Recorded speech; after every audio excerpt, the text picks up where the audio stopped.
তোমরা অনেকেই আমাকে মেসেজ করে বলছো, দিদি তুমি কেন কিছু বলছো না, তুমি কেন চুপ আছো। তোমরা অনেক কিছু আমার কাছে জানতে চাইছিলে, সেগুলো আমি তোমাদের এই ব্লগে বলবো।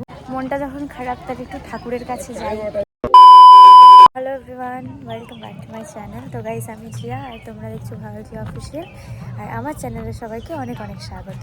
গাইস, আজ অনেকদিন পর একটু বাড়ি থেকে বেরোলাম। মনটা খারাপ, তাই আর বাড়ি থেকে সেরকম বেরোনোও হয় না।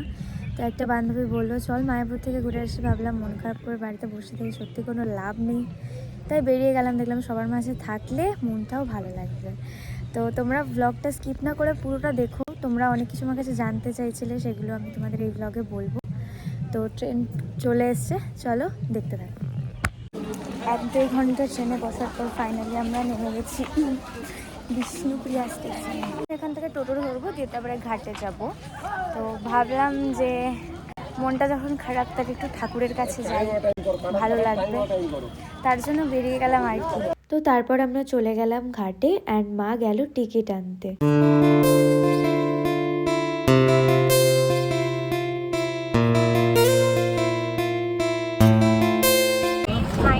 চলে এসেছি একদম সামনে।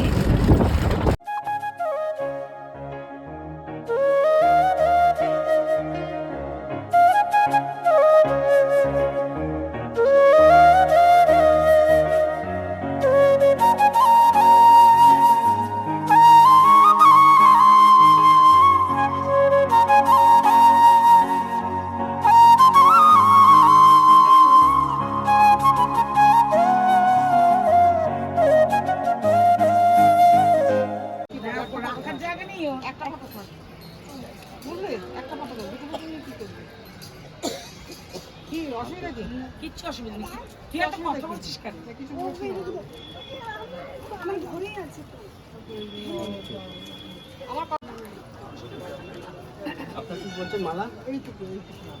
তো গাইস, ঢুকে গেছি আমরা মন্দিরের ভেতরে। অ্যান্ড যাদের আসার কথা ছিল, ব্যাপারটা হচ্ছে যে মন্দির যেহেতু খোলা নেই, তাই তারা বেরিয়ে গেছে, স্টেশনে অপেক্ষা করছে। আবার আমরা এখান থেকে এক জায়গায় যাব। এই যে আমি তুলসী কাঠের মালা পরেছি, কেমন লাগছে অবশ্যই কমেন্ট করে জানিয়ে। তো গাইস, এখন বাজে হচ্ছে 4:30। অ্যান্ড ওরা তো নেই, ওরা বারবার করে কল করছে, মানে আমার বান্ধবী আমাকে বারবার করে কল করছে। তো এখন এখান থেকে বেরিয়ে যাব, খুব খিদে পেয়ে গেছে। ভালো লাগলো, মন্দির খুলেছে, দেখি হয় ভেতরে ঢুকে যাব, নাহলে এখনই বেরিয়ে যাব। যদি টাইম থাকে তো অবশ্যই দেখে বেরোবো, আর না হলে এখনই বেরিয়ে যাব। আর বাড়িতে গিয়ে তোমাদের সাথে কিছু কথা বলার আছে আমার, যেগুলো তোমরাও জানতে ভীষণ ইচ্ছুক। আমাকে কমেন্ট করে বলছো যে তোমরা জানতে চাও, আমার মুখ থেকে সবটা শুনতে চাও। সবটা তো আমি বলতে পারবো না, যেটুকু পারবো বলার চেষ্টা করব। তো চলো দেখতে থাকো। তোমরা অনেকেই আমাকে মেসেজ করে বলছো, দিদি তুমি কেন কিছু বলছো না, তুমি কেন চুপ আছো।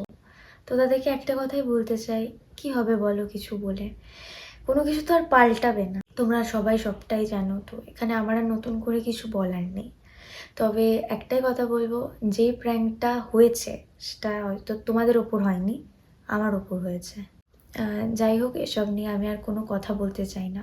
মানুষকে বিশ্বাস করে ঠকেছি, আর এই ঠকা থেকে অনেক কিছু শিখেছি।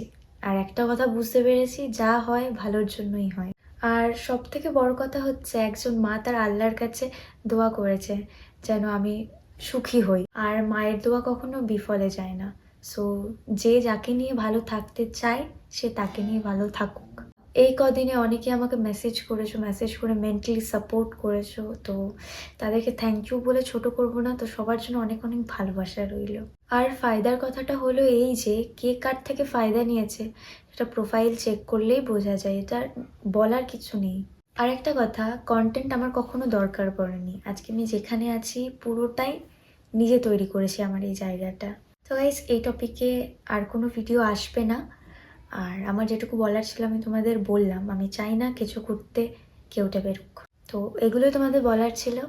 ব্লগটা ভালো লাগলে লাইক কমেন্ট শেয়ার করে দিও, আর চ্যানেলটাকে সাবস্ক্রাইব করে দিও। বাই।